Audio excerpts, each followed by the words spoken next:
मेरे प्रिय मित्रों, आइए स्वाध्याय के 45वीं संस्कृत साहित्य के तृतीय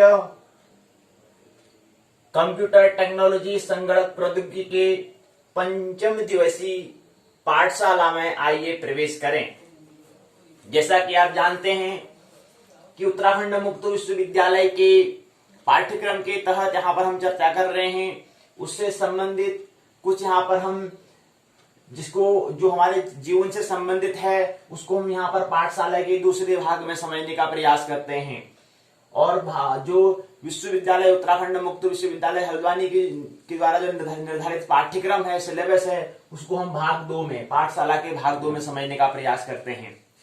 आइए उसी क्रम को आगे बढ़ाते हैं। 27 अक्टूबर 2020 भूमंच ज्योतिष पाठशाला बीजेपी स्वाध्याय दिवस 45 संस्कृत साहित्य का तृतीय दिन है और यहाँ पर कंप्यूटर टेक्नोलॉजी का पंचम, ये हमें समझने का प्रयास करेंगे आज की पाठशाला में।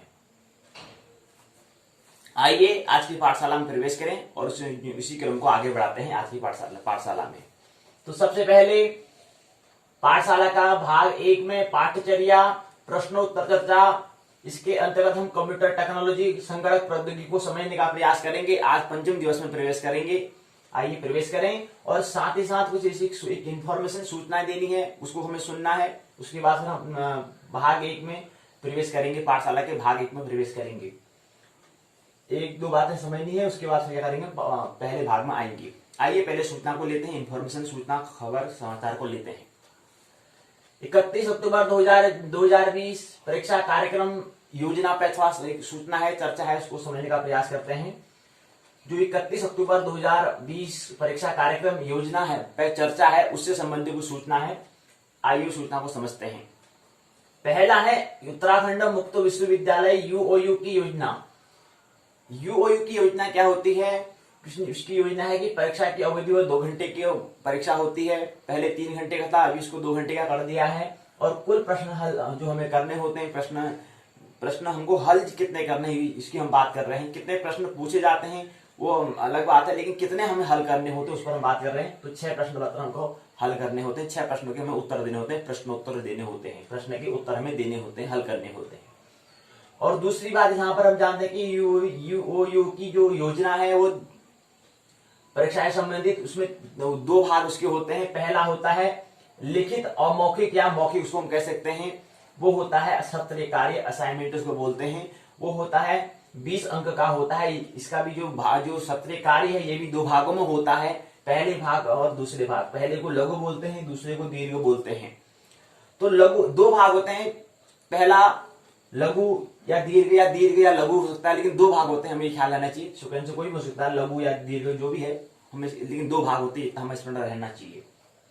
तो लघु जो होता है उसमें प्रश्न 4 पूछे जाते हैं। एक प्रश्न होता है 2.5 अंक का, 2.5 अंक का होता है, अर्थात 2.5 अंक का होता है। तो 4 गुना 2.5 करते तो 10 अंक यहाँ से लघु प्रश्न पूछे जाते हैं। और लघु उत्तरी प्रश्न उत्तर हमें उसका देना होता है। लघु प्रश्न का हमें लघु उत्तर हमें देना होता है, ये हमें ख्याल है, इसलिए 2.5 अंक का वो 2.5 अंक उसमें दिया हुआ है। और दूसरा है दीर्घ उत्तरी प्रश्न होता है। दीर्घ प्रश्न हमसे पूछे जाएंगे तो उसका दीर्घ उत्तरी हमें उत्तर देना होगा। तो प्रश्न यहाँ पर 2 पूछे जाते हैं और एक प्रश्न होता है 5 अंक का, इसलिए उसका ठीक दुगुना है। दुगुना हमको लिखना है, दुगुना प्रश्न बड़ा प्रश्न होता है, दीर्घ उसको हम कह रहे हैं, लघु उसको कह रहे हैं। अब दोनों के योग से क्या है, 10 अंक पर 10 अंक बराबर 20 अंक हो जाता है, 20 मार्क्स हो जाते हैं। और यहीं पर क्या होता है, सत्र कार्य क्या होता है, लिखित, मौखिक और अमौखिक हम यहाँ पर कह रहे हैं। सत्र कार्य लिखित मौखिक भी हो सकता है और अमौखिक भी हो सकता है। जो सत्र कार्य है, जो असाइनमेंट है, वो मौखिक भी हो सकता है और अमौखिक भी हो सकता है। कैसे? विद्यार्थी पर, शिक्षार्थी पर निर्भर करेगा। जब विश्वविद्यालय प्रश्न पूछते हैं, जो विश्वविद्यालय ने सत्र कार्य के लिए प्रश्न हमें दिए होते हैं, उसको हम किसी उस पुस्तक से केवल उठा करके हम उसको लिख दें। एक तो ये होता है जब हम पुस्तक से हूबहू उठाकर ठीक है उसको हम अपने जो प्रश्न दिए उसको उत्तर को लिख देते हैं, तो वो कहलाता है अमौखिक कहलाएगा। वो बिना अपने अनुभव से नहीं लिखा गया है, वो क्या कर दिया, टाप दिया, उधार लिख दिया, उधार में लिख दिया। बस केवल क्या करना है, कर्तव्य निभाना। हाँ बिल्कुल काम चलाओ। हम पहले भी कल बात कर रहे थे, रखना और धरना।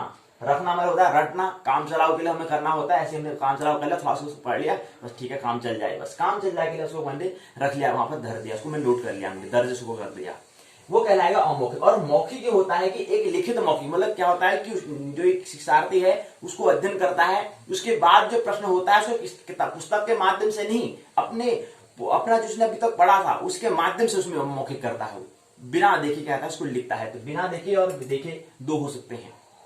और हमने इससे पहले भी बात की थी, हमने कहा था कि हमें नकल किसकी करनी है, नकल तो हम करते हैं लेकिन किसकी नकल करनी है, अपनी अकल की हमें नकल करनी होती है। हमारे अचेतन मन में जो पड़ा है वो अकल है, और जो हम उसको भी चेतन मन में लाते हैं, जो हमारे अंदर जो उसको अपने आचरण में लाते हैं, वो क्या होता है, नकल होता है। लेकिन नकल और अकल में व्यक्ति के परिभाषा के हिसाब से अलग अलग दृष्टियां हो सकती है। तो हम जिसकी अकल की हम बात कर रहे हैं वो है अचेतन मन में, जो हमारा हुनर, जो हमारा कौशल है, उसकी बात हम कर रहे हैं। किसी विश्वविद्यालय में या पाठशाला में हमने वहां पर उसको उत्तर दे दिया, उसमें भी हमारा अकल को देखा जाता है, लेकिन पूरे व्यक्तित्व को जब देखते हैं तो वहां पर हम अकल को देखते हैं।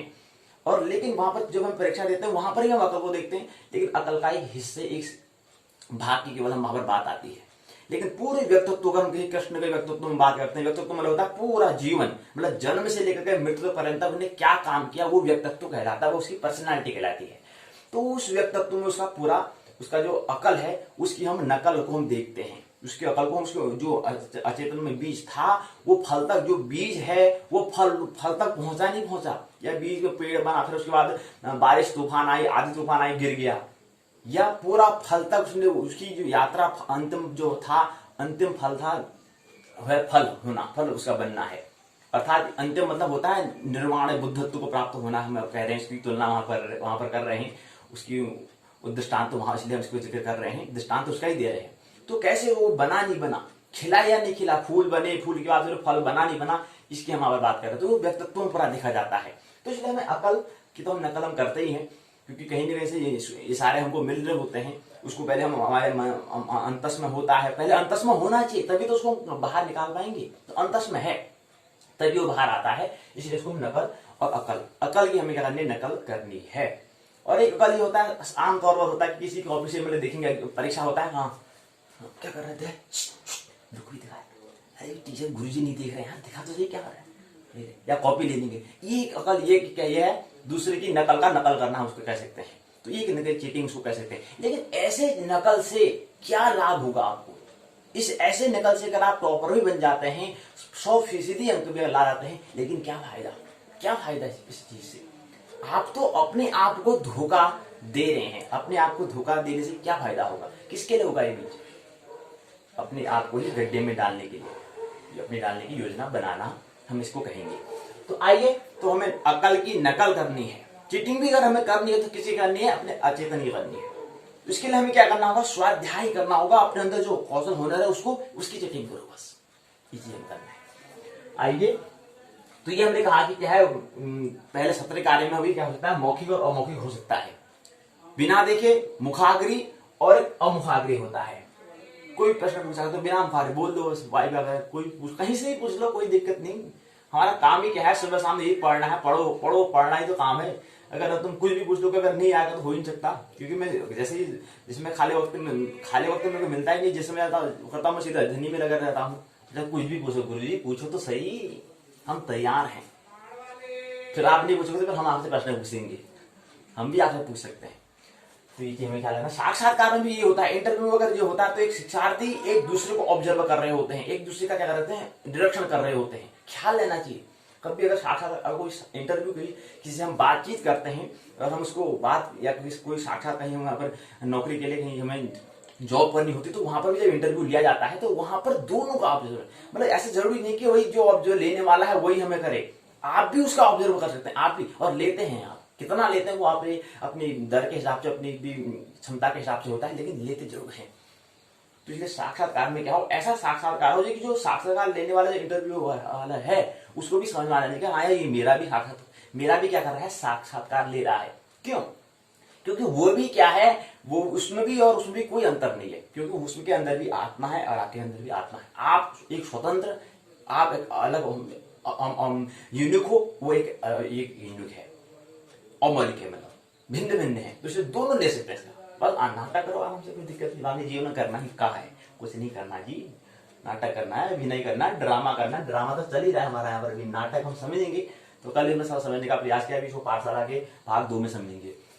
तो अभी ज्ञान शाकुंतलम को, ठीक है, उसको उसी से समझने का प्रयास करेंगे। तो हमने ये कहा कि क्या है, पहले लिखित, हमने यहाँ पर लिखित, अमौखिक और मौखिक हमने बात की। तो जो कोई असाइनमेंट छात्र कार्य दिया जा रहा है विश्वविद्यालय के, वो भी क्या हो सकता है, अमौखिक भी हो सकता है और मौखिक भी हो सकता है, देखे भी हो सकता है और बिना देखे भी हो सकता है, वो शिक्षार्थी पर निर्भर करता है। आने वाले समय में क्या होगा, आप सीधे सीधे जो टेक्नोलॉजी प्रौद्योगिकी है उसके माध्यम से होगा। अभी तो हमें सत्र कार्य दिया जा रहा है, अगली बार क्या होगा, हमें एक लैपटॉप में प्रश्न दिए जाएंगे, उसमें आपको हमें समय दे दिया जाएगा, पर उस प्रश्न में जितना समय दिया है उस समय में उसको पूरा हमें पूर्ण करना है। और ये क्या हो जाएगा, क्वेश्चन प्रश्न जो अभी हमको दे रहे हैं, को हमें लिखना है, कॉपी में नोटबुक में दर्ज करना है, ऐसा फिर नहीं होगा आने वाले समय में।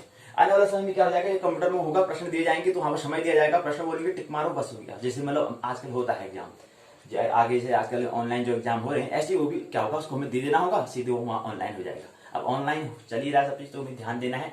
तो फिर अगली बार वैसे असाइनमेंट में कॉपी में लिखने की जरूरत नहीं होगी। इससे भी झंझट, थोड़ा टेक्नोलॉजी प्रौद्योगिकी का उपयोग हमें करना है, तो आगे फिर ऐसे हमें करना होगा। क्या करना होगा, प्रश्न पूछा जाएगा, लैपटॉप हमको मिल जाएगा, कंप्यूटर हमको दिया जाएगा या लैपटॉप हमको दिया जाएगा, तो वहां पर प्रश्न दिए जाएंगे, उस प्रश्न को हमें वक्त दिया जाएगा, या प्रश्न उसमें होंगे, वक्त होगा या नहीं होगा, तो वहां पर देखेंगे, जब वो स्थिति आएगी तब देखेंगे। अभी यहाँ पर आई नहीं है, आने वाली है, तो वहां पर देखेंगे कि हमें समय दिया है।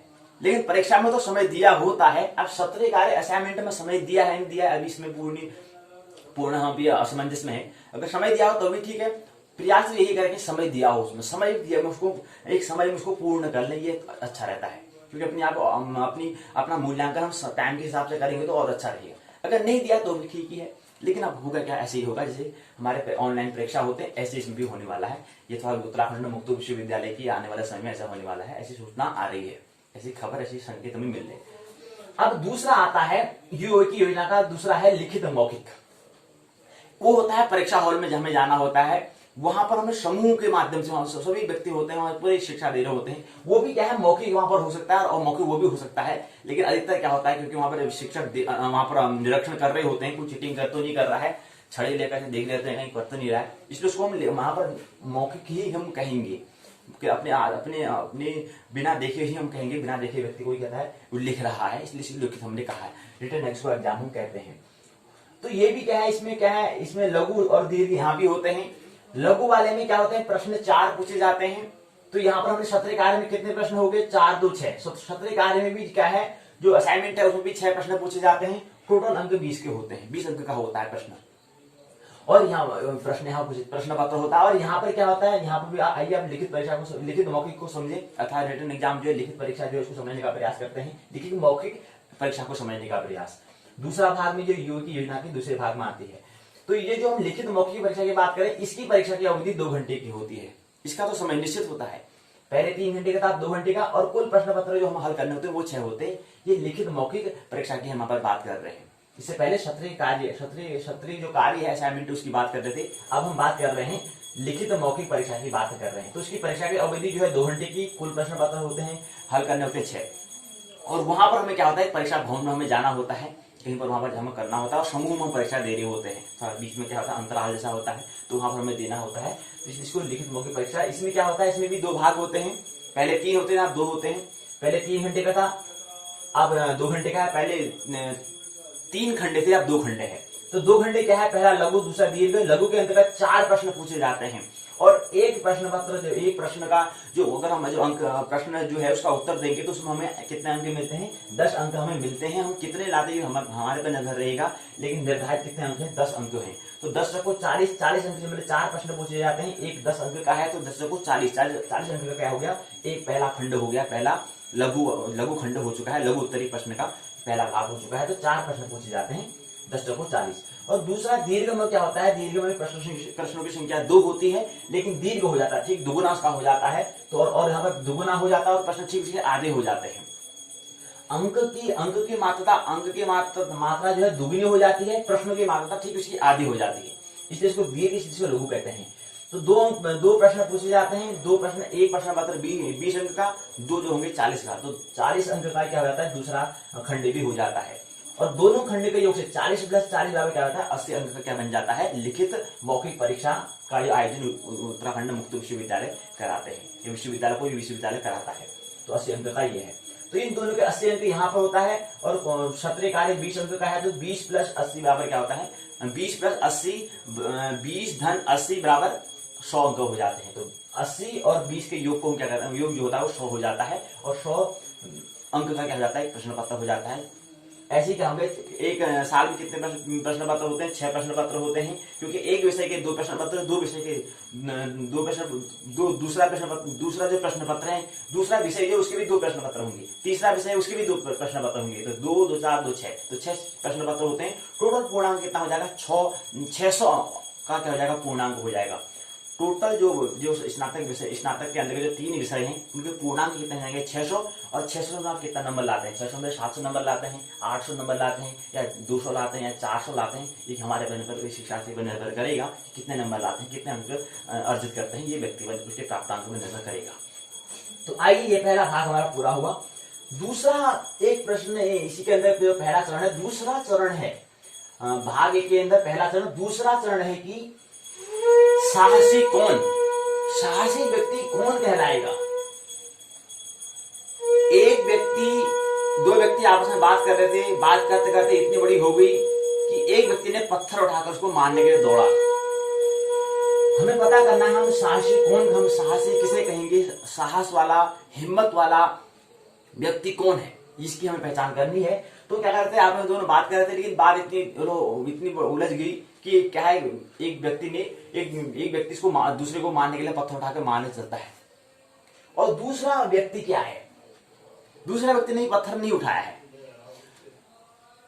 यहाँ पर साहसी कौन के लिए में था, युद्ध की था रणनीति, युद्ध हमें करना होता है उसके बारे में हमें पता होना चाहिए, युद्ध के भी नियम होते हैं। इसको समझने के लिए आपने जब वहां पर कुरुक्षेत्र में हम कह सकते हैं गीता जब वहां पर सुनते हैं, गीता युद्ध होने से पहले गीता का अस्तित्व, गीता का जिक्र आता है, उसके बाद युद्ध होता है।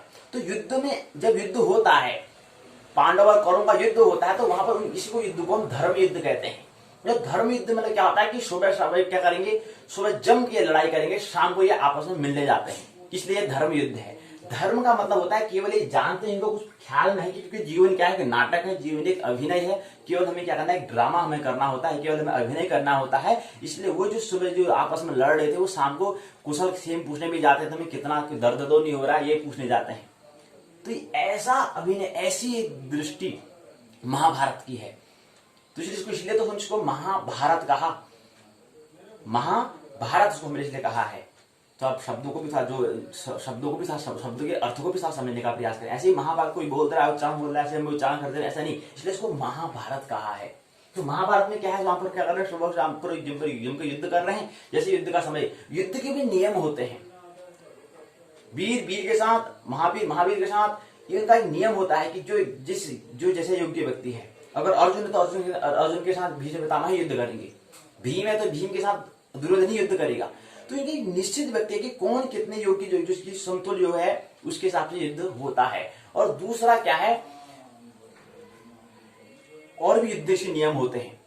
तो ये हमने केवल एक जिक्र यहाँ पर कर रहे हैं, लेकिन महत्वपूर्ण हमारा कि साहसी व्यक्ति कौन कहलाएगा। साहसी व्यक्ति कौन है, जब दोनों आपस में बात कर रहे थे तो आपस में एक पत्थर उठाकर ले जाने वाला व्यक्ति साहसी है, या जो कुछ नहीं कर रहा, सुन रहा, बस बड़े मस्त है। कौन सा व्यक्ति, जो जिसने भी पत्थर नहीं उठाया है, एक उठाकर मारने चला है, वो तैयार होकर रहा है, हाँ भाई मार भाई, मैं कैसे करूंगा, ला पकड़। तो कौन व्यक्ति साहसी कहलाएगा, जो व्यक्ति पत्थर को उठा रहा है, जो व्यक्ति अपने आप में, जिसको क्या हो, अपने अंदर से सपोर्ट नहीं मिल रहा हो, तब जाकर वो दूसरे बाहर से सपोर्ट लेता है। जबकि उसके पास मौन इतना बड़ा साधन है, मौन इतना बड़ा क्या है, उपकरण है, मौन अगर हो सकता है तो बड़ा क्या हो जाएगा, उतनी झंझट में पड़ेगा ही नहीं। तो साहसी व्यक्ति उसे कहेंगे जो व्यक्ति क्या करता है, मौन हो जाता है। और दूसरे बात जिक्र करें, जो क्रोध करता है, कोई व्यक्ति दूसरे पर क्रोध करता है, ख्याल रहना चाहिए, जो व्यक्ति क्रोध कर रहा है इसका मतलब अभी उसको क्रोध क्या है, क्रोध क्या होता है, क्रोध में क्रोध की जो ऊर्जा है उसके बारे में उसको पता नहीं है, तभी तो दूसरे पर क्रोध कर रहा है। और उसको ये भी ख्याल है कि मैं क्रोध कर रहा हूं तो इसका मतलब क्या है, इसका नुकसान हो रहा होगा। लेकिन ये ठीक उल्टी बात होती है, जब वो क्रोध करता है तो ठीक पहले उसका ही नुकसान होता है। क्रोध है क्या, क्रोध में क्या होता है कि हमारी ऊर्जा जो है, हमारे पास बहुत ज्यादा ऊर्जा, हमारे पास बहुत परमात्मा ने ऊर्जा हमें दी है, लेकिन उसका हमें किस दिशा में हमें व्यय करना है ये हमें आता नहीं है। इसलिए क्रोध हम कहते हैं, क्रोध हमसे होता नहीं, हो जाता हम कह देते हैं। क्रोध हमसे हो जाता है, होता नहीं, हो जाता है, हमें पता ही नहीं चलता कि क्रोध भी हो जाता है। तो ऐसे हम अपना घटना करें तो एकाएक हमें क्या होता है, गुस्सा हम हो जाते हैं। तो ये गुस्सा होना मतलब क्या है, एक बीमारी है। और हम शिक्षा की बात करें तो इसके उपचार करने का हमें जिक्र तो करना ही पड़ेगा भाई, साइकोथेरेपी तो करनी पड़ेगी। तो कैसे इसका उपचार हो? बुद्ध, महावीर, बुद्ध के मुंह में एक व्यक्ति थूक जाता है, मुंह में थूक देता है, बुद्ध तब भी कुछ नहीं कहते हैं। इतने बड़े व्यक्ति हैं, उनके मुंह में थूक जाता तब भी कुछ नहीं कहते हैं क्या? तो एक ऐसी अवस्था है, चित्त की एक ऐसी अवस्था भी आ जाती है जहां पर कोई, महात्मा गांधी हैं, एक थप्पड़ मारो दूसरा गाल देते हैं। ऐसे व्यक्ति कह रहे कि एक थप्पड़ मारा कोई बात नहीं, दूसरा गाल दे, दूसरा गाल मारो, फिर तीसरा मारने की जरूरत है, तीसरा गाल नहीं होता है, तीसरे गाल तो तुम्हारे गाल में पड़ेगा भाई। तो इसलिए पहला गाल अगर आप में कोई चाटा मार रहा है तो मारने दो, दूसरे गाल फिर दे दो उसको, लेकिन तीसरे बार में भाई तीसरा गाल फिर नहीं होता है, तीसरे में फिर तुम्हारे में ही पड़ेगा भाई तपंचा।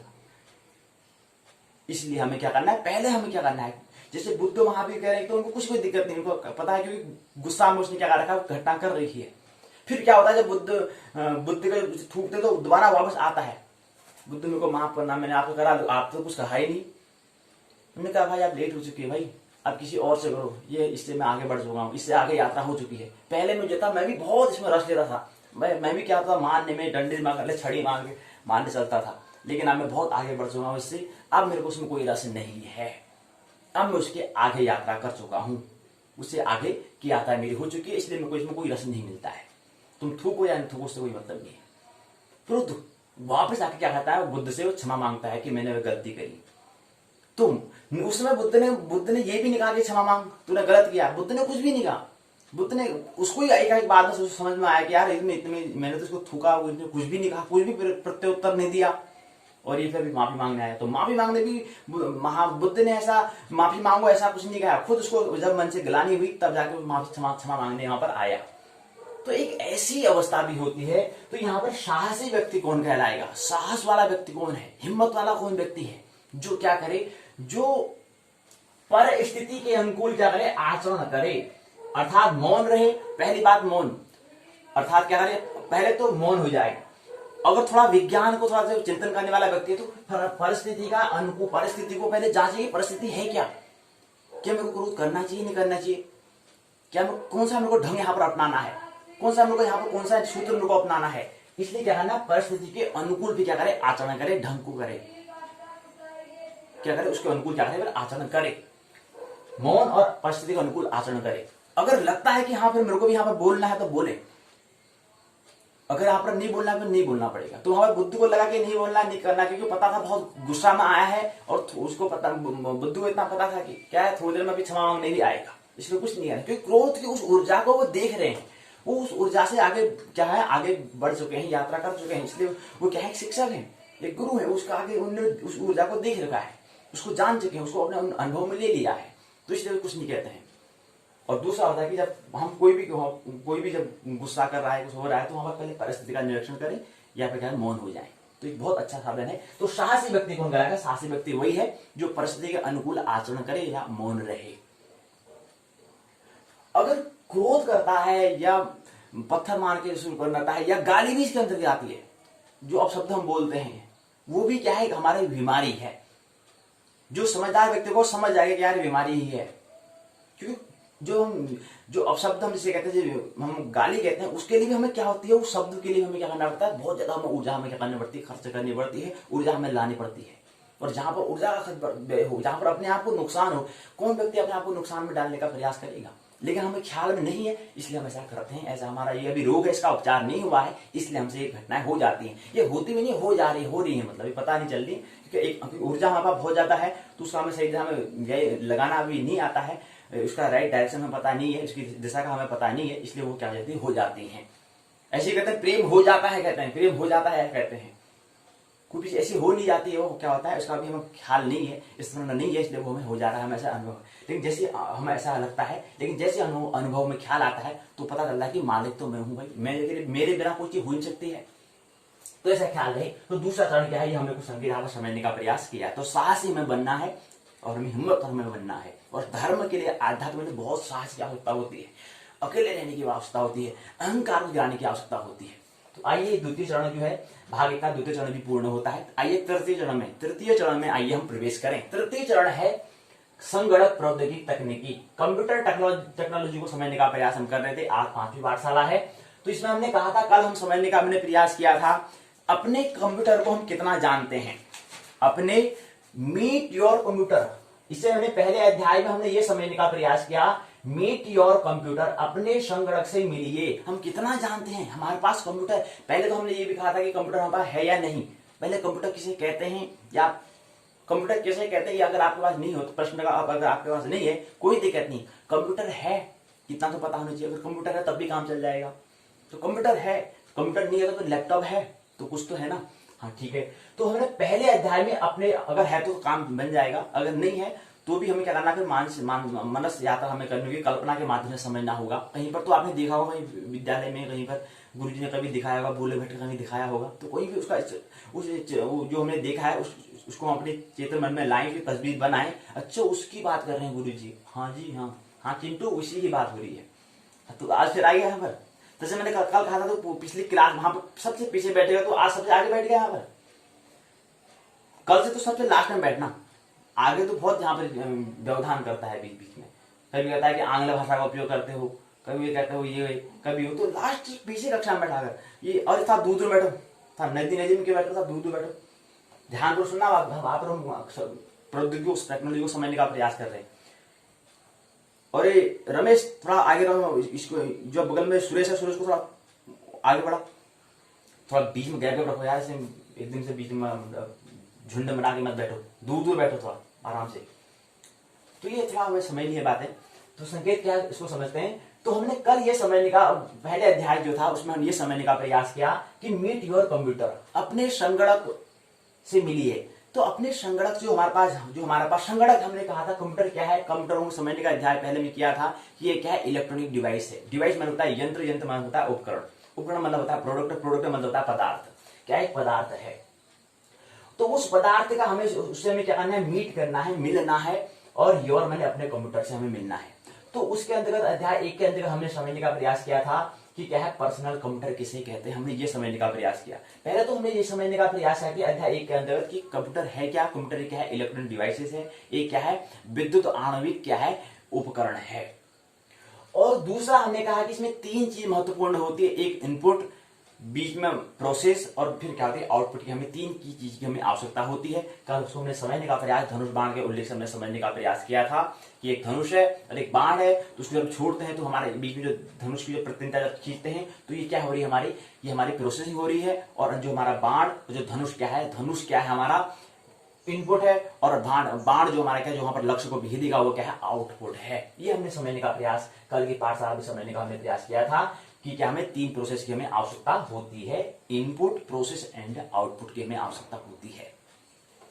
तो ये पर्सनल कंप्यूटर के अंदर ये भी हमने समझने का प्रयास किया था कि इसके 2 भाग होते हैं, एक को हम स्टेशनरी कहते हैं। कभी आपने गौर किया स्टेशनरी शब्द, आपने कभी नाम सुना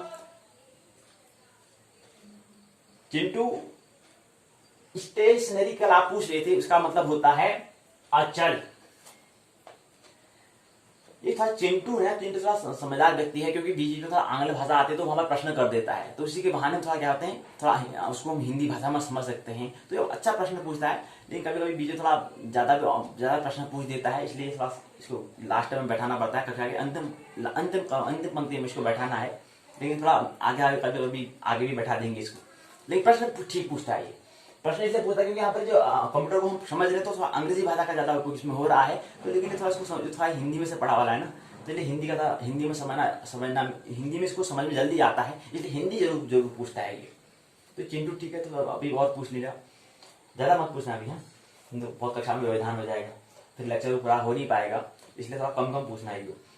तो ये स्टेशनरी होता है, हम कब देखते हैं कि किसी का हम कहीं बुक्स हम देखते हैं वहां पर भी स्टेशनरी लगा होता है, बुक्स सूरज में स्टेशनरी होता है। तो स्टेशनरी का मतलब स्टेशनरी का मतलब क्या होता है, स्टेशनरी का मतलब होता है अचल, जो क्या हो, स्थिर हो, गतिमान नहीं हो, जो मूव्ड नहीं करे, नॉन मूव्ड करे। तो अचल जो है उसको स्टेशनरी हम उसको कहते हैं, स्टेशनरी इसको हम कहते हैं। तो एक पर्सनल कंप्यूटर जो है, व्यक्तिगत जो कंप्यूटर है, इसके अंतर्गत हमने पहला क्या करा था, पहले भाग को, इसके दो भाग होते हैं, पहले भाग को स्टेशनरी कंप्यूटर को समझने का हमने प्रयास किया, दूसरा था पोर्टेबल कंप्यूटर को भी हमने समझने का प्रयास किया था। और पोर्टेबल का मतलब चिंटू ने खुद पूछा था, इसका मतलब होता है चल, जो चलाए जिसको चला सकते हैं, मतलब कहने का साथ ले सकते हैं।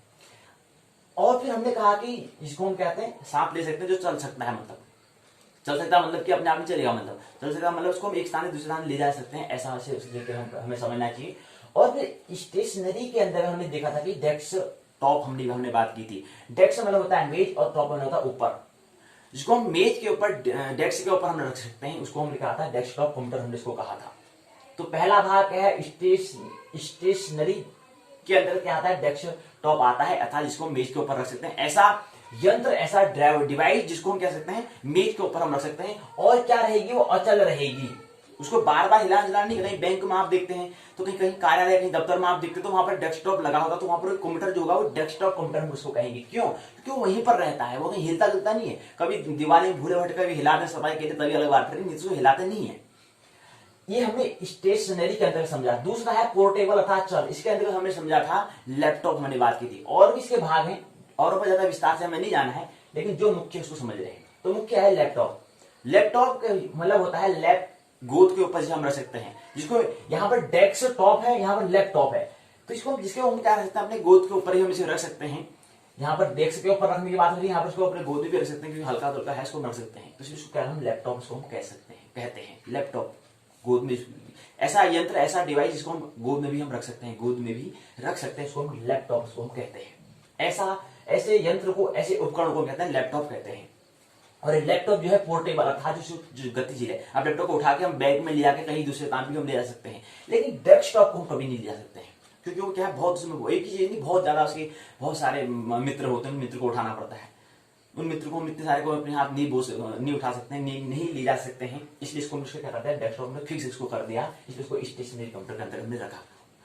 पर्सनल कंप्यूटर के अंदर, पर्सनल कंप्यूटर जो है, व्यक्तिगत कंप्यूटर संगणक जो है, उसके पहले भाग अर्थात एक भाग में, जिसको हम स्टेशनरी इसे कहते हैं, उसके भाग में इसको रखा। दूसरा है पोर्टेबल अर्थात लैपटॉप, उसकी बात करते हैं। लैपटॉप मैंने बता ही दिया क्या है, जिसको हम क्या है, कहीं भी जाएंगे, कहीं यात्रा करेंगे तो अपने बैग में इसको रख के ले जा सकते हैं, इसको लैपटॉप हम कहते हैं।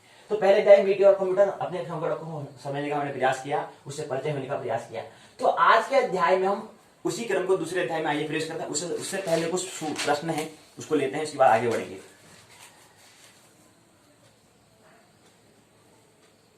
उस कार्य को चुनिए जो कंप्यूटर द्वारा कार्यान्वित नहीं किया जाता है। पहला प्रश्न पूछा गया है कि अपने ज्ञान को परखिए, टेस्ट योर नॉलेज, अपने ज्ञान को परखिए, परखो अपने आप को। हम अभी इतनी बात तो कर दी, हमारा पहला अध्याय पूर्ण हो चुका है, होने वाला है, आज दूसरे अध्याय में जाएंगे। तो इसके अंदर पहले प्रश्न पूछे, उसको समझना है। तो प्रश्न क्या है, तो पहला है कि उस निम्नलिखित में से उस कार्य को चुनिए जो कंप्यूटर के द्वारा क्रियान्वित नहीं, कंप्यूटर के द्वारा क्रिया हो रही है, जो क्रियान्वित जो होती है वो नहीं होती है, जो कंप्यूटर के द्वारा जो कार्यान्वित जो है, जो कार्य होता है वो नहीं होता है। कौन सा भाग है? तीन इसमें क्या दिए हैं, कथन दिए हैं। तीन कथन में से कौन सा कथन सही है, कौन सा कथन ठीक रहेगा, उसको हमें बताना है। अगला कथन है कंप्यूटर उच्च गति से कार्य कर सकता है, कंप्यूटर शुद्धता से कार्य कर सकता है। कथन 2 दिए हैं, तो इसमें कथन कौन सा सही है बताओ।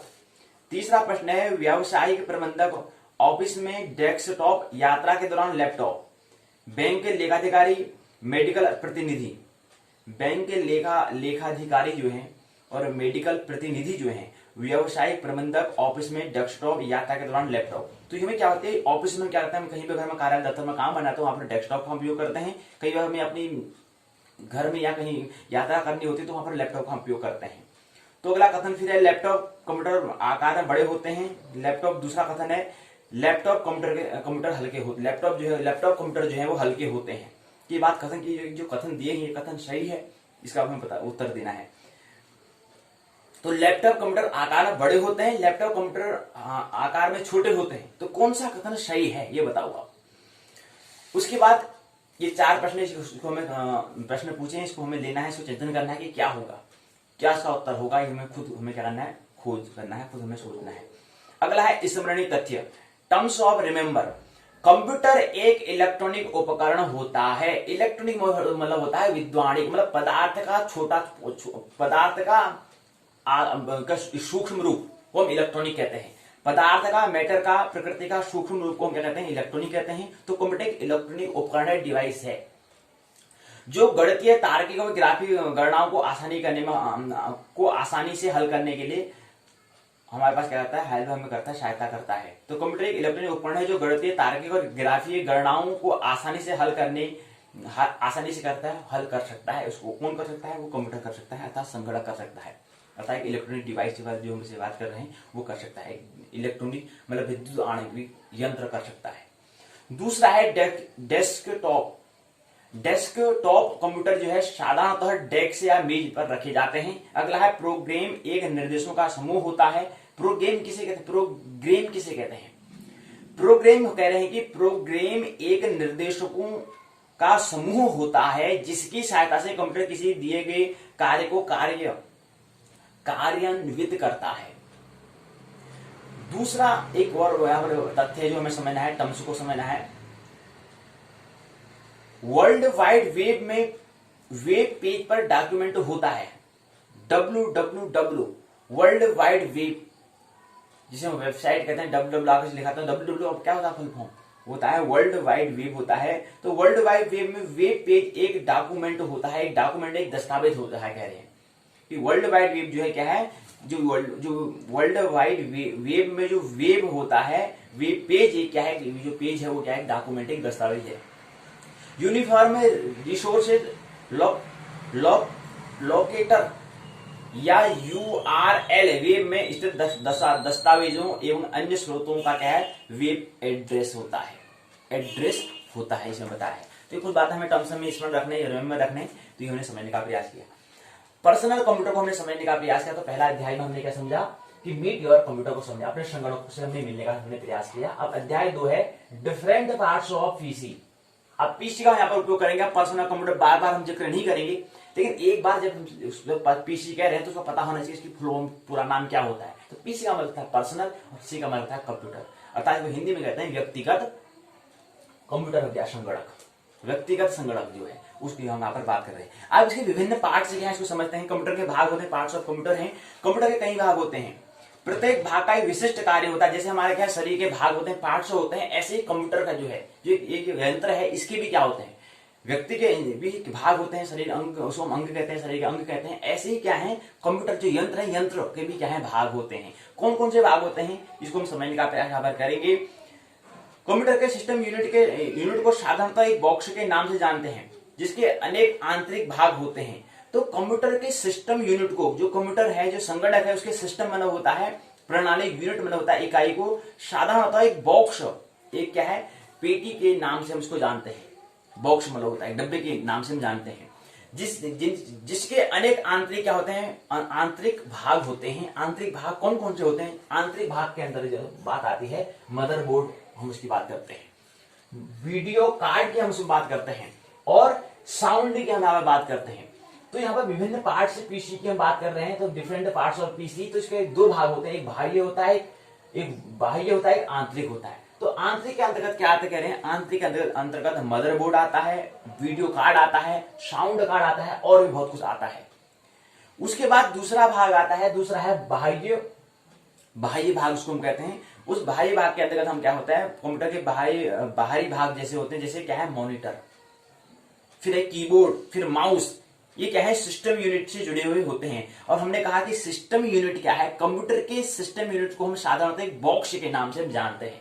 तो जैसे कहीं कि सिस्टम यूनिट मतलब होता है, सिस्टम यूनिट क्या है, एक बॉक्स के नाम पर, एक बॉक्स के अंदर होता है। सिस्टम मतलब होता है प्रणाली, और यूनिट का मतलब होता है साधारण, यूनिट मतलब होता है इकाई।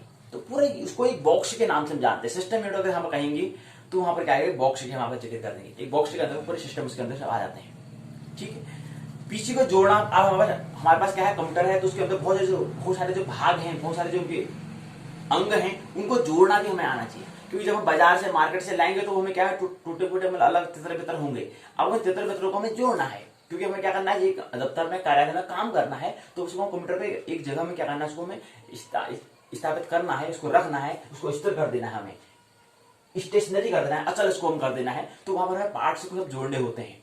तो बाजार से लाए तो बाजार में क्या है, सब पार्ट अलग अलग रखे होते हैं, उसको अब एक साथ हमें जोड़ देना है। तो वही बताने का प्रयास करेंगे, पीसी को जोड़ना हमें आना चाहिए, पर्सनल कंप्यूटर को हमें क्या है, जोड़ना आना चाहिए। कंप्यूटर की कार्य प्रणाली, आइए पहले हम जो बात कर रहे थे, हम यहाँ पर हमारे पास क्या है, यहाँ पर हमारे पास कंप्यूटर है, जी हाँ बिल्कुल है। चिंटू पूछ रहा है, चिंटू प्रश्न पूछता है, अच्छा सा प्रश्न पूछता है, इसलिए हाँ चिंटू बता, कंप्यूटर है तेरे पास? कंप्यूटर गुरुजी, कंप्यूटर जो आप प्रश्न बता रहे थे उसी की बात कर रहे हो? अरे संगणक, अरे यार मैं भी तो भूल जाता हूँ, तेरे को हिंदी में समझाना पड़ेगा। अरे संगणक, संगणक, हाँ हाँ संगणक है। हाँ परसों पिताजी ने मेरे को बर्थडे में दिया था, बर्थडे में दिया था, बर्थडे में दिया था। अच्छा तो वो हाँ मेरे पास है, गुरुजी है। हाँ तो है, ठीक है, तो उसी की हम बात करें तो हमारे पास है। तो ये पर्सनल कंप्यूटर जो हम बात कर रहे हैं, तो पर्सनल कंप्यूटर हम पार्ट के बात हम कर रहे हैं, पीसी के हम डिफरेंट पार्ट की हमें बात कर रहे हैं, तो हमारे पास क्या है, कंप्यूटर है। लेकिन कंप्यूटर के से पहले हमने पहले अध्याय में समझा था कि दो भाग होते, तो हमारा पोर्टेबल हमारे पास है, मतलब कौन सा कंप्यूटर हमारे पास है, पोर्टेबल कंप्यूटर हमारे पास है, उपलब्ध है। हमारे पास स्टेशनरी कंप्यूटर हमारे पास नहीं है, हमारे पास क्या है, पोर्टेबल कंप्यूटर हमारे पास है, जो क्या है, चलायमान हो, जिसको हम कहीं भी ले जा सकते हैं, यात्रा करने में ले जा सकते हैं। तो हमारे पास क्या है, कंप्यूटर है। कुल मिलाकर कहने का मतलब हमारे पास कंप्यूटर है। उसके बाद और कौन सा है, लैपटॉप, उसको हम कह सकते हैं, जिसको हम रख सकते हैं, गोद में से हम रख सकते हैं, वो हमारे पास है। तो ये समझे। अब इसमें हम क्या समझ रहे हैं, इसके पार्ट को, पीसी हमारे पास है, इसके भाग को हम समझने का प्रयास करेंगे। तो पीसी क्या है, इसके दो भाग होते हैं, एक बाह्य होता है, एक आंतरिक होता है। लेकिन थोड़ा सा डेस्कटॉप और लैपटॉप में थोड़ा अंतर होता है, लेकिन थोड़ा उस अंतर को, क्योंकि यहाँ पर इसमें पुस्तक में थोड़ा उसको क्या दिया है, डेस्कटॉप के बारे में ज्यादा जिक्र किया है, लैपटॉप के बारे में जिक्र नहीं किया है, क्योंकि पुस्तक पुरानी है तो पुरानी की ही जिक्र करेंगे। लेकिन थोड़ा आधुनिक हो चुका था, यहाँ पर लैपटॉप का ज्यादा जिक्र करते हैं, तो इस पुस्तक में लैपटॉप के बारे में ज्यादा जिक्र नहीं किया है, डेस्कटॉप के बारे में किया है। चलो जो भी है, हम इसको लैपटॉप के माध्यम से डेस्कटॉप को समझने का प्रयास करेंगे। इसमें है कि आंतरिक भाग, मदरबोर्ड, वीडियो कार्ड, साउंड होता है, कहीं दिख नहीं रहा है, इसका आंतरिक भाग की यहाँ पर बात कर रहे हैं। साउंड होता है, वीडियो कार्ड होता है, मदरबोर्ड होता है, तो कुछ ना कुछ के अंदर होता है। आप इसके आंतरिक की बात करें, जो हमें दिखाई एकदम से दिखाई नहीं दे रही है, आंतरिक मतलब अंतस में जो है, जो कुछ ना कुछ काम तो कर रहा होगा सिस्टम में, कहीं दिख तो नहीं रहा है हमको। चिंटू दिख रहा है? गुरुजी कहाँ दिख रहा है, दिख ही नहीं रहा है। खोलू, खोलो ना तभी दिखेगा। अरे कील भी तो नहीं लाया हूँ, कहाँ से खुलेगा?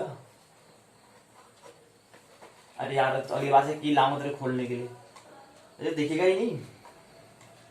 कोई बात नहीं, अनुमान कर ले, इमेजिन कर ले, कल्पना कर ले कि है कुछ न कुछ अंतिम बात हो रही है, कुछ तो उसके अंदर है, इसकी बात हो रही है। तो आंतरिक अंदर जो डेस्कटॉप में आता है, वह मदरबोर्ड होता है, वीडियो कार्ड होता है, साउंडिंग होता है, और भी बहुत पार्ट होते हैं। लेकिन बाह्य पार्ट तो हमें लैपटॉप से भी दिखी जाएगा। जो ये फ्रंट जो ये चीज है, इसको हम कहते हैं मॉनिटर। ये जो आगे वाला फ्रंट वाला जो भाग है, इस भाग को हम कहते हैं मॉनिटर कहते हैं।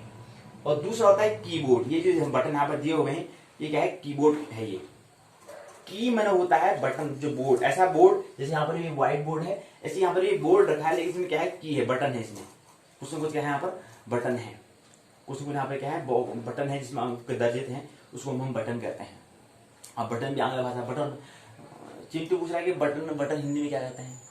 यार छोटी छोटी बातों को पूछेगा तो यार जितने लेक्चर पूरा हो ही नहीं पाएगा। थोड़ा सा तू भी करना, थोड़ा घर में चिंतन करना, था गूगल में सर्च करना बटन का मतलब क्या होता है।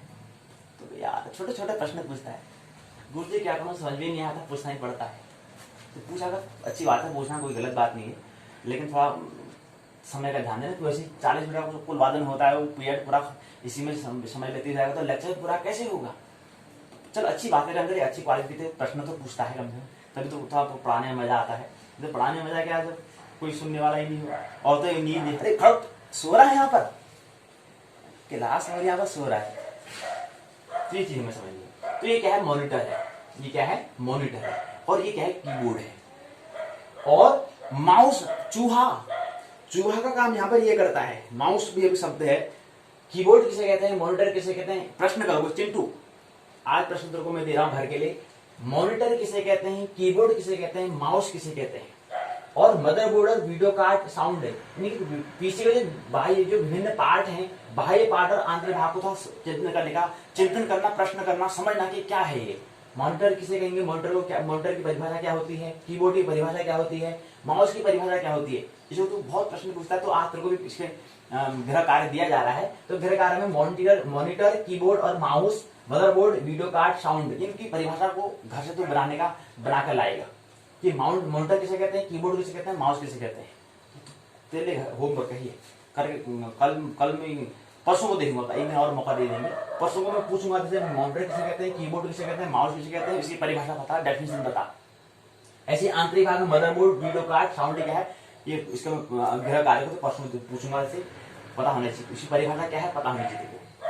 बहुत प्रश्न पूछता है, तो ये चीज है। तो इसके आंतरिक भाग की यहाँ बात करें तो ये हमारा मॉनिटर हो चुका है, ये हमारा कीबोर्ड हो चुका है, और ये हमारा क्या है, माउस यहाँ पर ये काम करता है। और वैसे हमारे पास माउस तो यहाँ पर हमारा हाँ उपलब्ध है, तो ये भी हम कह सकते हैं माउस मतलब ये होता है, ये माउस होता है। थोड़ा बहुत माउस के बारे में आप समझ लें कि माउस में यहाँ पर क्या है, 3 बटन यहाँ पर होते हैं, एक मध्य वाला होता है, एक होता है लेफ्ट या राइट, ये दो क्या है, ये माउस है। और चूहा चिंटू फिर पूछ रहा है, चिंटू कह रहा है कि इसका नाम माउस का मतलब क्या होता है। अरे यार माउस क्या होता, तो कुछ सोच तो क्या जैसा होता होगा, माउस का मतलब क्या जैसा होता, कुछ खुद पूछ तो रहा है ना खुद पहले चिंटू, तो क्या जैसा होता है वो। चलो भाई चूहा जैसा लगता है मेरे को, चूहा जैसा, वही तो नहीं है। अरे वो कैसे हो जाएगा, तो आवाज तो करता है, टाटा आवाज कर ही नहीं रहा है, उससे कुछ संबंधित है। अच्छा ठीक है, फिर वही है। हाँ, तो इसमें क्या होता है, 3 यहाँ पर बटन होते हैं, इसकी पहला, दूसरा और मध्य में एक घड़ी जैसी होती है, ये माउस होता है। ये क्या है, माउस होता है, पीसी के भाग आता है, तो ये माउस के काम करते हैं। और यहाँ पर लैपटॉप में क्या करते हैं, ये यहाँ पर क्या है, बटन काम करते हैं। तो ये पोर्टेबल कंप्यूटर में और स्टेशनरी कंप्यूटर में यही अंतर होता है कि वहाँ पर क्या है, माउस अलग से बाहर उपकरण हो रखने पड़ते हैं, यहाँ पर क्या है, इसमें कीबोर्ड भी समय का विद्यमान होता है। तो ये हमें समझने का प्रयास किया है, पीसी को जोड़ना, कंप्यूटर की कार्यप्रणाली, ये हमें यहाँ पर समझ जाएगी पर्सनल कंप्यूटर में क्या है, ये है। तो इसकी हम यहाँ पर बात कर रहे हैं। तो पहले हमने इसी को मीट योर कंप्यूटर को, इसी को हमने इससे क्या पहले मिलना है और समझना है कि क्या चीज है, उसके बाद विभिन्न इसके पार्ट क्या होते हैं, इस पार्ट को समझने का हम प्रयास यहाँ पर दूसरे अध्याय में कर रहे हैं। तो ये क्या लैपटॉप है। अब बात आती है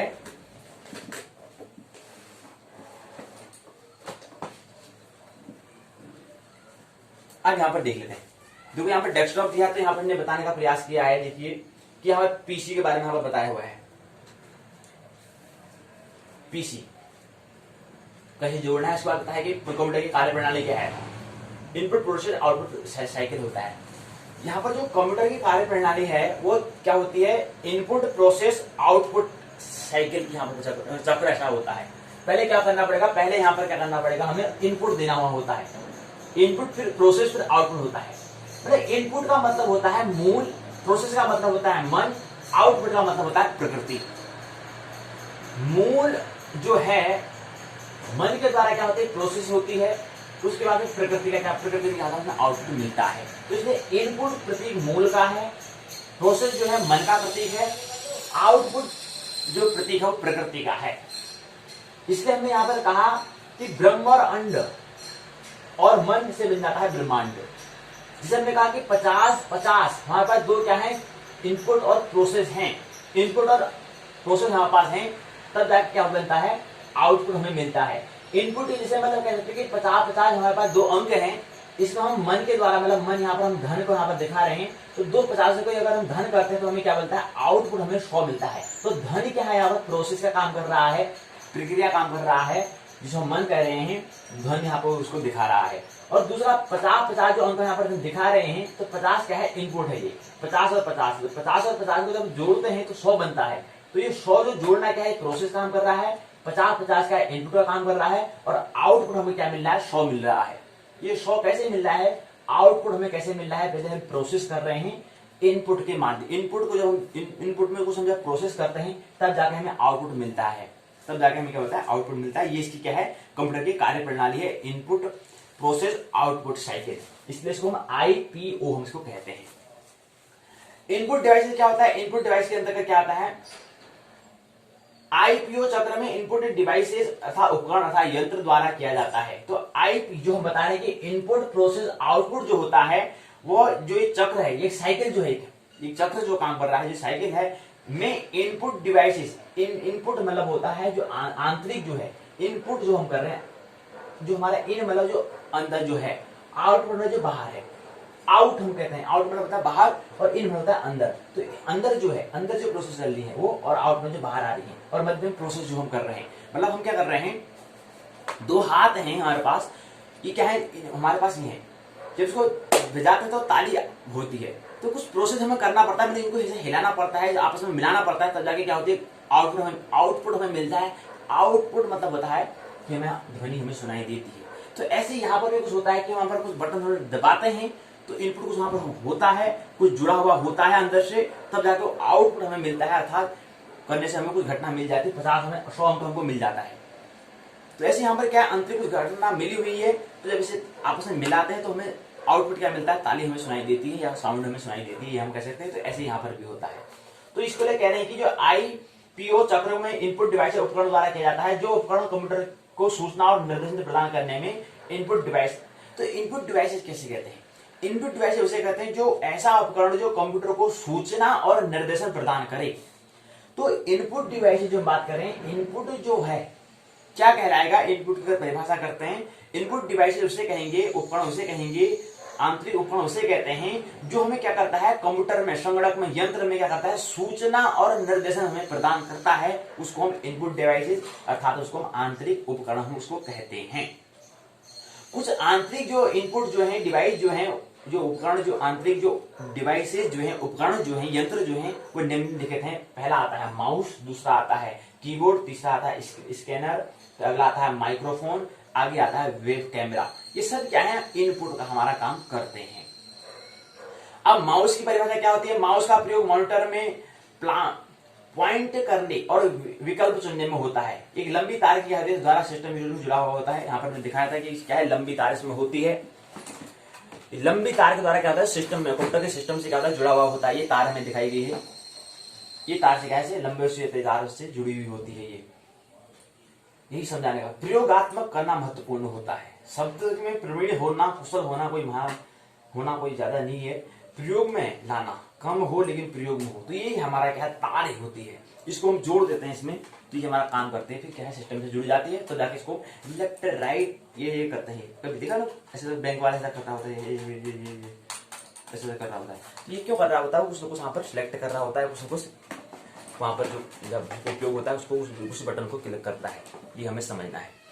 तो ये हम बात हमने कहा कि क्या है, माउस है, एक लंबी तार के द्वारा सिस्टम से जुड़ा हुआ होता है, जबकि आजकल वायरलेस बिना तार के भी माउस उपलब्ध हैं। ये भी ख्याल में रखना है कि जरूरी नहीं है कि उसको जोड़ने वाला ही हो, उसके द्वारा भी हम बिना उसके भी जोड़ सकते हैं। एक माउस के 2 या 3 बटन हो सकते हैं कह रहे हैं, परंतु 2 ही बटन होते हैं। सामान्य बाएं बटन का ही उपयोग हम करते हैं। नए माउस को स्कॉलर व्हील माउस के नाम से भी जानते हैं, क्योंकि इसके दाएं और बाएं बटन के नीचे एक व्हील भी होती है। एक व्हील मतलब होता है जो घिरनी टाइप की जो होती है, उसकी हम यहाँ पर बात कर रहे हैं। बीच में क्या होती है, व्हील होती है, ठीक है। एक व्हील के बीच में क्या घिरनी टाइप की होती है। दाएं और बाएं बटन के बीच में व्हील होती है। आजकल व्हील माउस के स्थान पर ऑप्टिकल माउस का भी उपयोग हम करते हैं। तो ऑप्टिकल तकनीकी प्रौद्योगिकी आगे बढ़ती रहेगी, उसके अलग अलग उपयोग करते रहेंगे। तो पहला, दूसरा है कीबोर्ड, किसे कहते हैं हम समझाने का प्रयास है। कीबोर्ड ये है, यहाँ पर बटन हमें दिए होते हैं। ये देखो यहाँ पर अल्फा न्यूमेरिकल बटन होते हैं, जो वो बटन जो अक्षर और संख्या को प्रदर्शित करते हैं, पहला। दूसरा है पंक्चुएशन बटन होते हैं, जैसे कॉलम, दो यहाँ पर बिंदु में दिए होंगे, अर्ध कॉलम 1 प्लस कॉमा टाइप का होगा, अगला होगा प्रश्नवाचक चिन्ह होगा, अगला सिंगल कोट होगा। फिर सिंगल कोट ऐसे दिखाएंगे, जो हम यहाँ पर सिंगल कोट ऐसे दिखाते हैं कि शब्द के ऊपर लगा हुआ होता है, सिंगल कोट हमें यहाँ पे मिलता है। अगला डबल कोट, 2 हमें दिखाए होंगे इंपोर्टेंट, जो कॉमा के अंदर जिसे रखते हैं, वो डबल कोट क्या होता है इसमें दिखाए होते हैं। उसको बोलते हैं पंक्चुएशन बटन को हम कहते हैं। पहला होता है अल्फा न्यूमेरिकल बटन होते हैं, जो बटन जो अक्षर और संख्या को दिखाते हैं, प्रदर्शित करते हैं, उसको हम अल्फा न्यूमेरिकल बटन कहते हैं। तो चिंटू प्रश्न पूछ रहा है, कह रहे हैं कि अल्फा न्यूमेरिकल बटन किसे कहते हैं, तो चिंटू सुन ले। उसकी परिभाषा होती है, जो वो बटन जो अक्षर और संख्या को क्या करे, व्यक्त करे, प्रदर्शित करे, वो क्या कहलाता है, अल्फा न्यूमेरिकल बटन कहलाता है। दूसरा पंक्चुएशन बटन, पंक्चुएशन बटन वगैरह जिसमें कॉलम होता है, अर्ध कॉलम होता है, प्रश्नवाचक चिन्ह होता है, सिंगल कोड होता है, डबल कोड होता है, वो क्या कहलाएगा, पंक्चुएशन बटन कहलाता है। पंक्चुएशन बटन कहलाता है। अगला आता है स्पेशल बटन। जैसा कि एरो बटन होते हैं, एरो पर नीचे दिखाना होता है तो उसको एरो बटन वाला है, या कंट्रोल बटन हो जिसे कह सकते हैं, फंक्शन बटन से कह सकते हैं, F1 F2 F3 से लेकर के F12 तक जो होते हैं वो फंक्शन बटन होते हैं, उसकी यहाँ पर बात हम कर रहे हैं। तो ये लैपटॉप के माध्यम से यहाँ पर देखें बिना कहे से कुछ होता नहीं है, करने से होता है। यहाँ पर देखो F1 F2 कह रहे हैं, यहाँ पर 12 है नहीं है। चिंटू फिर प्रश्न पूछ रहा है, गुरुजी 12 13 क्यों नहीं होते, 12 ही क्यों होते पूछ रहा है वो। यार चिंटू तू भी यार। तो ये देखो F1 F2 F3 F1 F2 F3 F4 F5 F6 F7 8 9 10 11 12 भी होते हैं इसमें। देख ले अच्छे देख ले, 12 ही होते हैं। फिर 13 कहेगा तो कहीं प्रश्न पूछेंगे तो कहीं वहां 13 मत लिख देना, 12 ही होते हैं। ये चिंटू जब क्लास में आता है थोड़ा इसमें पढ़ाने में अलग ही मजा आता है। तू कल क्यों नहीं आया था रे? कल क्लास में नहीं आया था ना? कल पर अच्छा परसों नहीं आया था। अच्छा कल तो दिख रहा था ना, परसों नहीं आया था, परसों क्लास में नहीं आया था। अच्छा कल तो आया था ना, कल आया था, परसों नहीं आया था। अच्छा तो ये क्या है, अपने फंक्शंस में दिए हुए हैं। ये क्या है, स्पेशल बटन। यहाँ पर एरो का निशान यहाँ पर दिए, कह रहे हैं कि इसमें एरो है। कहीं दिख रहा है एरो? यहाँ पर एरो दिख ही नहीं रहा है, एरो वाला बटन। एरो यहाँ पर दिया हुआ है हमको, ये अंदर से देखो, आराम से देखो, ये क्या है देखो ना, और जो किस बटन का क्या उपयोग हमें लाते हैं ये हमें पता होना चाहिए। ऑल्ट लिखा है 1 2 3 4 5 6 7 8 9 10 11 12 13 14 15 16 17 18 19 20 21 22 23 24 25 26 27 28 29 30 31 32 33 34 35 36 37 38 39 40 41 42 43 44 45 46 47 48 49 50 51 52 53 54 55 56 57 58 59 60 61 62 63 64 65 66 67 68 69 70 71 72 73 74 75 76 77 78 79 80 81 82 83 84 85 86 बटन इसमें दिए हुए हैं। कितने बटन? चिंटू फिर पूछता है प्रश्न, कितने इसमें बटन है? 86 बटन हैं इसमें। फिर यहाँ पर यहाँ पर हम सेलेक्ट का देख ले, लेफ्ट राइट वाले यहाँ पर ही होता है, ये वाला होता है, ये देखना चाहिए। ये उसमें 86 इसमें क्या होते हैं, बटन होते हैं। और फिर यहाँ पर ऑन ऑफ करने वाला होता है, ये इसमें पता होना चाहिए। तो ये हम बताने का प्रयास कर रहे हैं कि क्या इसमें क्या होता है, इनपुट क्या होता है, इसमें बटन होते हैं। ये बटन क्या कहलाते हैं, स्पेशल बटन हम इसको कहते हैं। अगला फिर आता है स्कैनर क्या होता है, माइक्रोफोन क्या होता है, वेब कैमरा क्या होता है, सब क्या है, इनपुट के भाग कहलाते हैं। अगला है आउटपुट डिवाइसेस क्या होते हैं, किसे कहते हैं। अब बाह्य डिवाइस, बाह्य उपकरण किसे कहते हैं, ऐसे डिवाइसेस, ऐसे उपकरण जो कंप्यूटर पर सूचना प्रदर्शित करने में सक्षम होते हैं, आउटपुट डिवाइसेस कहलाते हैं। ऐसा उपकरण, ऐसा बाह्य उपकरण जो कंप्यूटर पर सूचना प्रदर्शित करने में सक्षम हो, जो कंप्यूटर में क्या है, इंफॉर्मेशन, सूचना को दिखाने में क्या हो, सक्षम हो, निपुण हो, ऐसे डिवाइस को आउटपुट डिवाइस हम कहते हैं। 3 प्रकार के मुख्य होते हैं आउटपुट वाले, आउटपुट डिवाइसेस 3 होते हैं। बाह्य उपकरण 3 होते हैं जो सिस्टम यूनिट के अंदर जुड़े होते हैं। जो सिस्टम यूनिट में पूरा, सिस्टम यूनिट मतलब शरीर के यहाँ पर, कंप्यूटर की मतलब कंप्यूटर के यहाँ पर बात कर रहे हैं, वो सिस्टम यूनिट कहलाता है। पूरी शरीर की यहाँ पर बात हो रही है। तो उसके बाद 3 है, इसके अंदर क्या है, 3 भाग होते हैं। पहला है मॉनिटर। मॉनिटर के अंदर आता है सामान्य मॉनिटर, TRT मॉनिटर कहलाता है। दूसरा LCD मॉनिटर कहलाता है। दोनों में अंतर क्या है, इसको समझने का प्रयास करना चाहिए। ये देखो साधारण मॉनिटर, हमने कहा ना ये मॉनिटर का काम करता है। हमने कहा था कि लैपटॉप के आगे जो आगे वाला भाग है वो मॉनिटर कहलाता है। तो ये साधारण मॉनिटर कहलाता है और ये LCD मॉनिटर कहलाता है।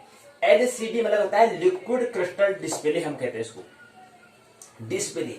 अब फिर कल चिंटू प्रश्न पूछा था, चिंटू आज भी प्रश्न तेरा प्रश्न जो तूने पूछा था उसका हम यहाँ पर तैयार नहीं कर पाए। इसका मतलब लिक्विड क्रिस्टल डिस्प्ले इसका मतलब होता है।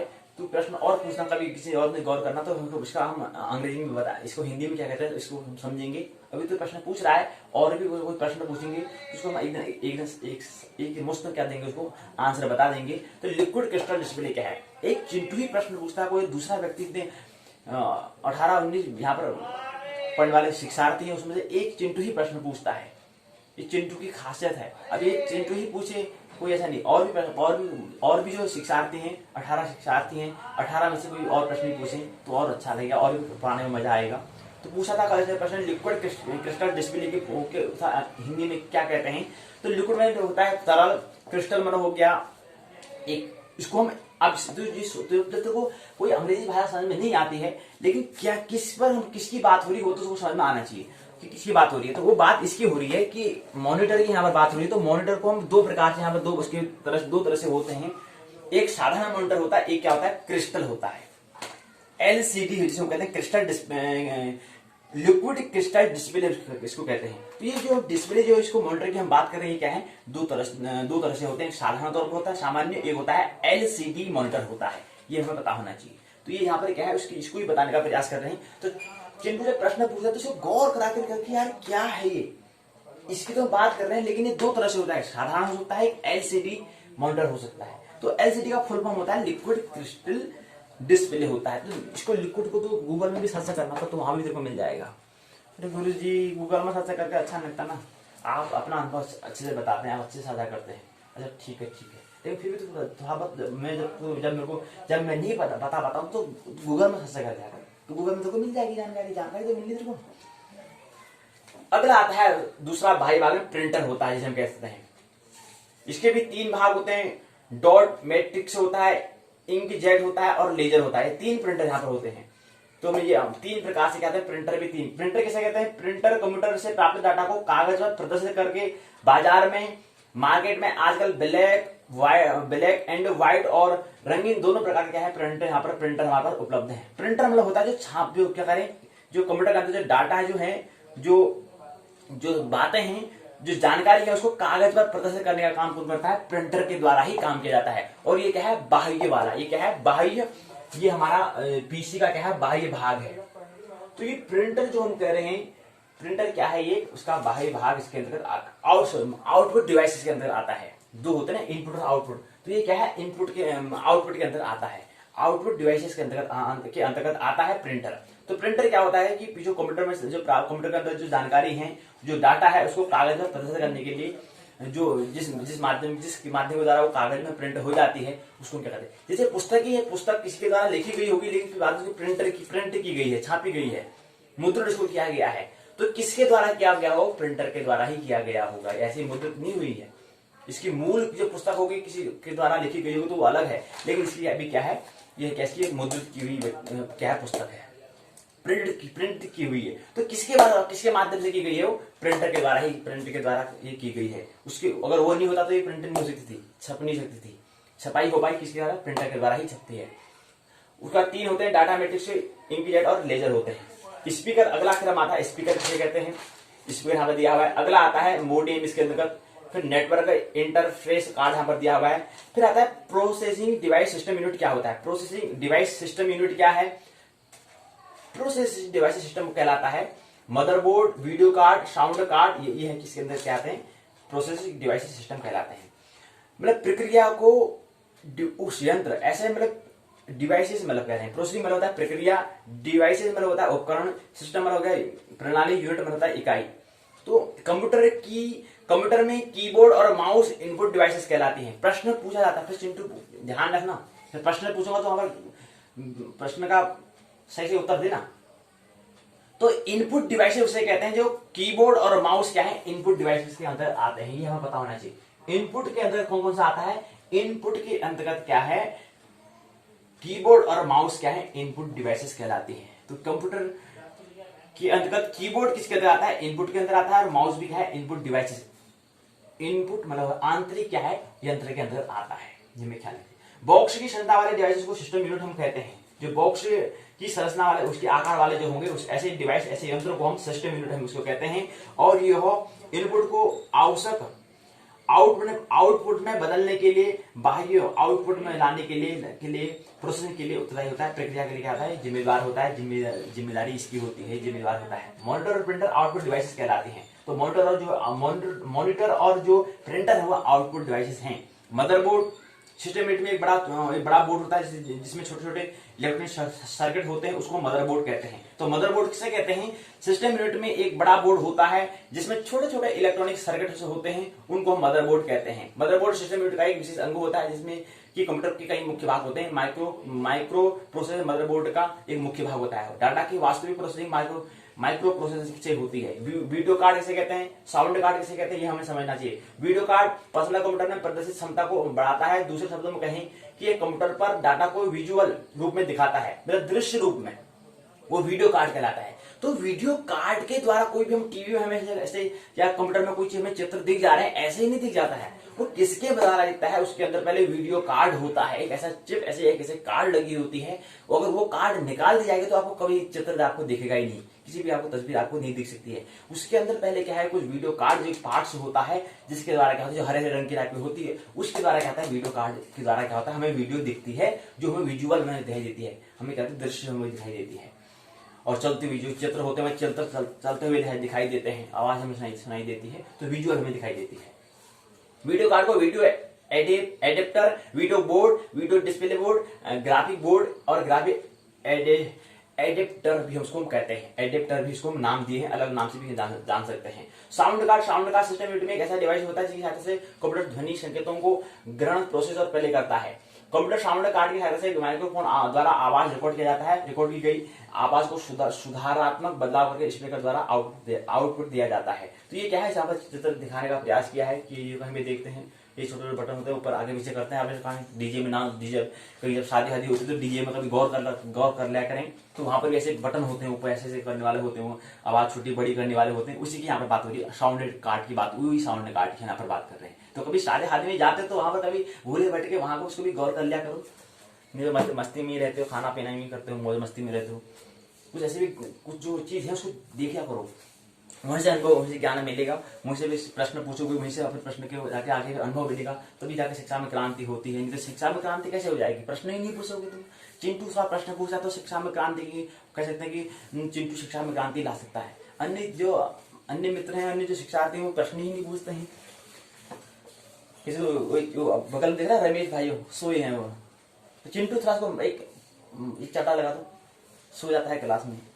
आइए आप दूसरे पाठशाला के दूसरे भाग में समझें। तीन चरणों में हमने समझने का प्रयास किया। भाग 1 को आप पाठशाला के भाग 2 में समझने का, आइए प्रवेश करते हैं। भाग 2 है अभिज्ञान शाकुंतलम। हम समझने का प्रयास कर रहे थे उत्तराखंड मुक्त विश्वविद्यालय के स्नातक प्रथम वर्ष के प्रथम प्रश्न पत्र है, विषय है संस्कृत साहित्य। संस्कृत साहित्य को समझने का प्रयास, खंड 1 हम अभिज्ञान शाकुंतलम को समझ रहे हैं। और पुस्तक का नाम क्या दिया है, पुस्तक का नाम है जो विश्वविद्यालय व्यक्त करता है, SL 101 नाटक अलंकार छंद। ये क्या है, किताब का नाम दिया हुआ है, स्नातक प्रथम वर्ष का प्रथम प्रश्न पत्र। और इसके अंदर खंड 1 के जो है अभिज्ञान शाकुंतलम, उसका नाम दिया गया है। इकाई पहले हमने समझ ली है, अब इकाई 2 में इकाई 1 को हमने नाट्य साहित्य किसे कहते हैं वो समझने का प्रयास किया, कालिदास के बारे में समझने का हमने प्रयास किया। आज हम इकाई 2 में अभिज्ञान शाकुंतलम से परिचय होने का प्रयास करेंगे।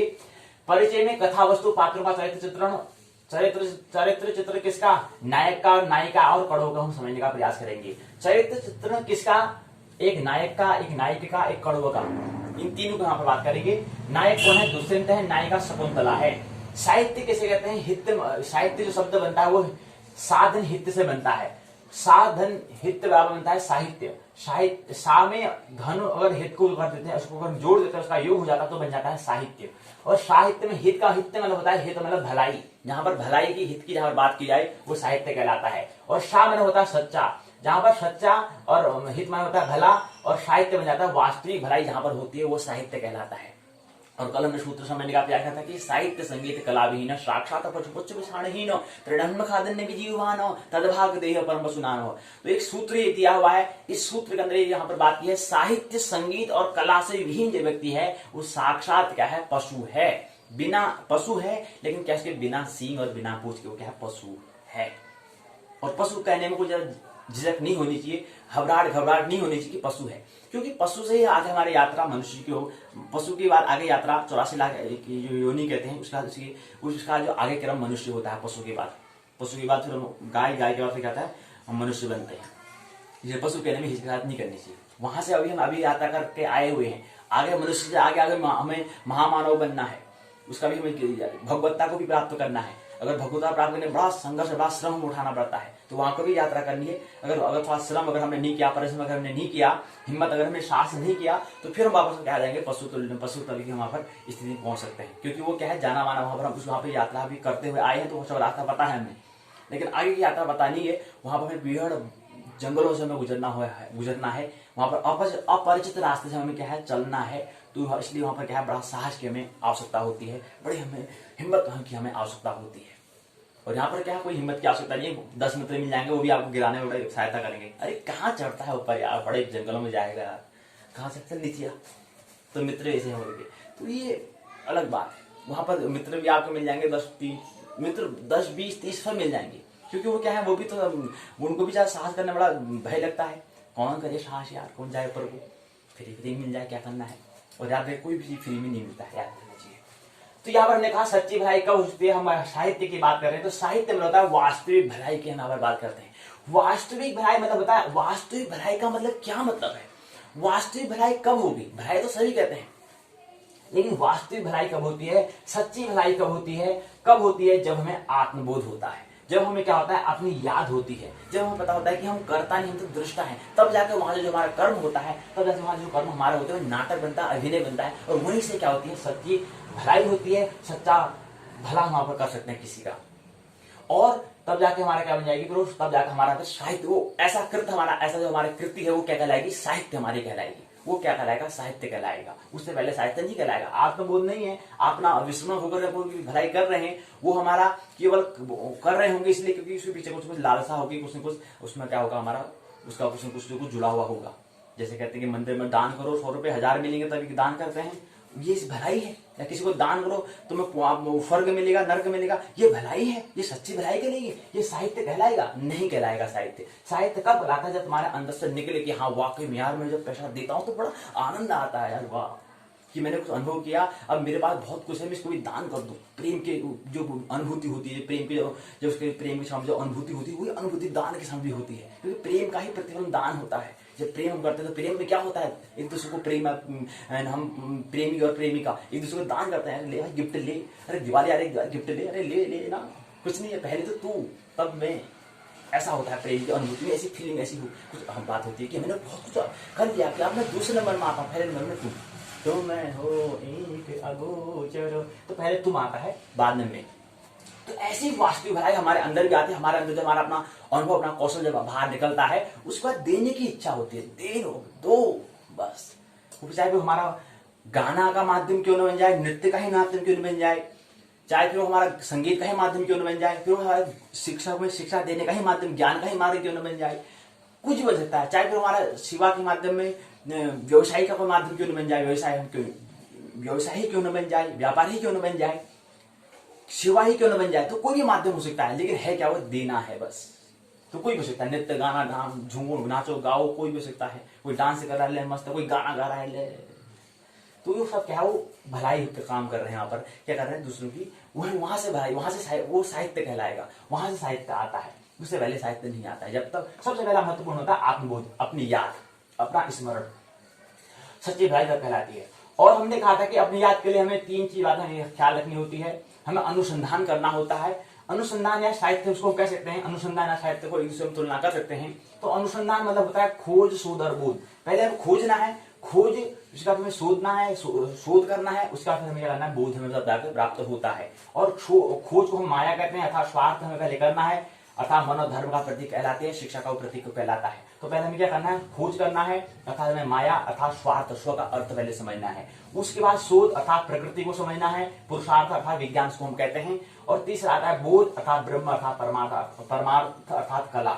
स्वार्थ पुरुषार्थ परमार्थ, मन धर्म विज्ञान कला, माया प्रकृति ब्रह्म, खोज शोध बोध, तब जाके अनुसंधान होता है, तब जाके साहित्य का क्या होता है, जन्म होता है, तब जाके लिटरेचर होती है। जब भी कोई बात कहेंगे, जो भी हमारा कृत होगा, जाए फिर कुछ भी हो जाएगी, अब किताब में नहीं भी हो, गाना भी गा रहे, नृत्य भी गा रहे, तो वो भी साहित्य कहलाएगा।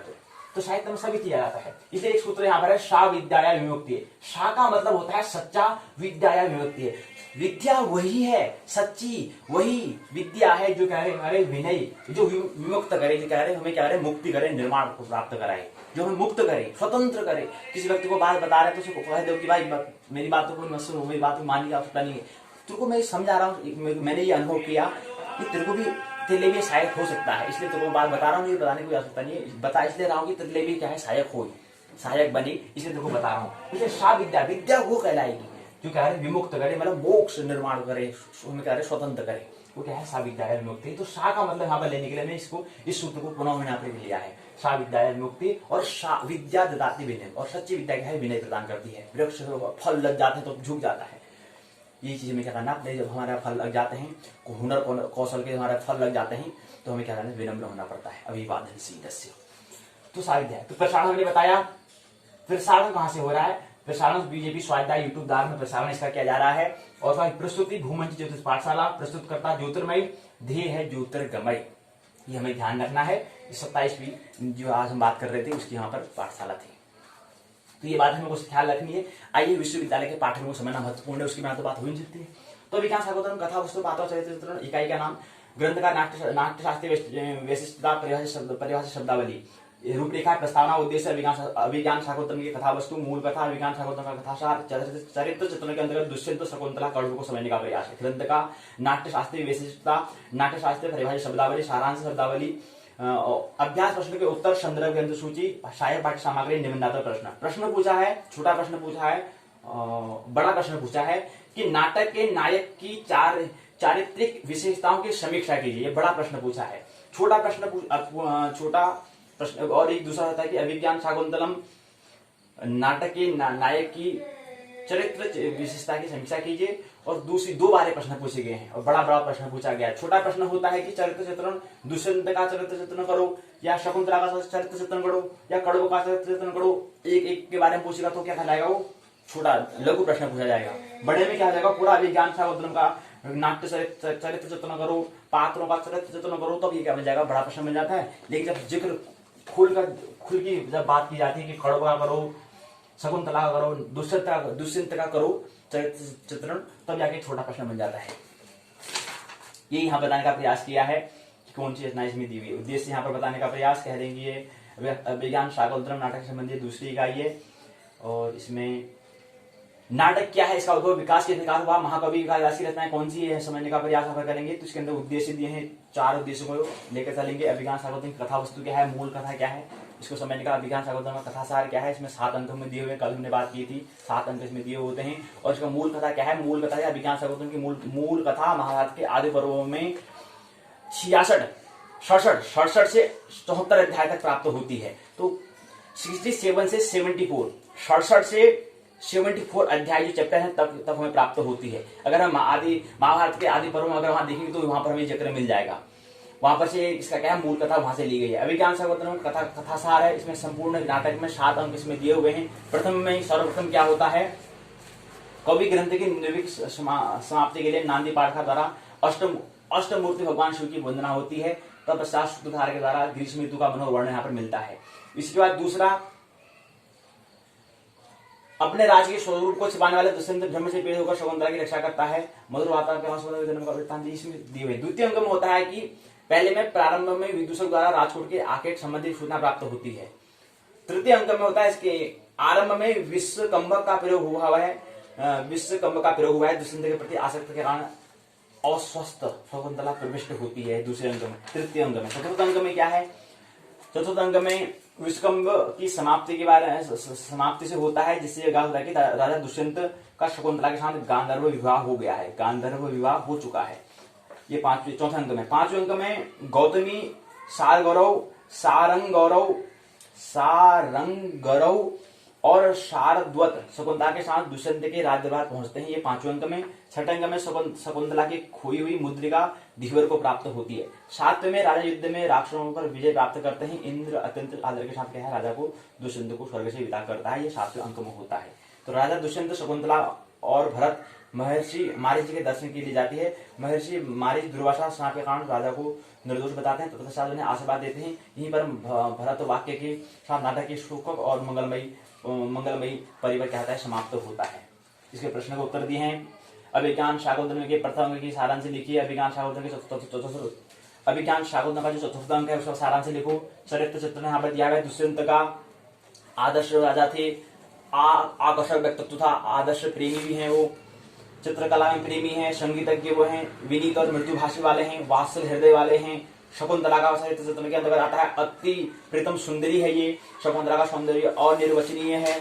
उसके बाद यहाँ प्रकृति के प्रेमी है, वो मुग्ध नायिका है, आदर्श सखी भी है, पतिव्रता नारी भी है, वात्सलमयी भी है। और कण्व के बारे में चरित्र के अंतर्गत आता है कि आश्रम के कुलपति हुए हैं, महान तपस्वी हैं, वात्सल हृदय वाले हैं, लौकिक व्यवहार के ज्ञाता भी हुए हैं। ये यहाँ पर बताने का प्रयास है चरित्र सूत्र के अंदर। प्रश्न पूछे गए हैं, अभ्यास प्रश्न है। दुर्वासा कौन थे? शकुंतला को शाप किसने दिया? अभिज्ञान शाकुंतलम में क्या है? अभिज्ञान शाकुंतलम की नायिका कौन है? अभिज्ञान शाकुंतलम में कितने अंक, कितने अध्याय हैं? अभिज्ञान शाकुंतलम का नाट्य शास्त्रीय विशिष्टता यहाँ पर दी गई है। उसके बाद यहाँ पर फिर पांच अर्थ प्रकृति निर्मित है। बीज, बिंदु, पताका, प्रकृति और कार्य। बीज, बिंदु और पताका, प्रकृति और कार्य यहाँ पर दिया हुआ है। आरंभ, प्रयत्न,